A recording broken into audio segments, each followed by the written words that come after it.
a conquista de um sonho, é a conquista de um milagre, que não apenas recebemos o milagre, mas tivemos que lutar, tivemos que trabalhar, tivemos que suar para que chegasse esse novo tempo.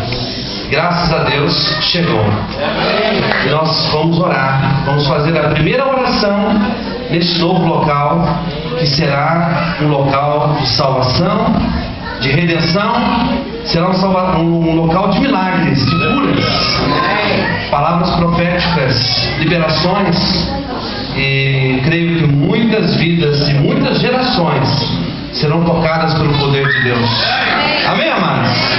Vamos orar? Segure a mão dessa pessoa querida que está do seu lado. Nós vamos fazer a primeira oração nesta noite, em nome de Jesus.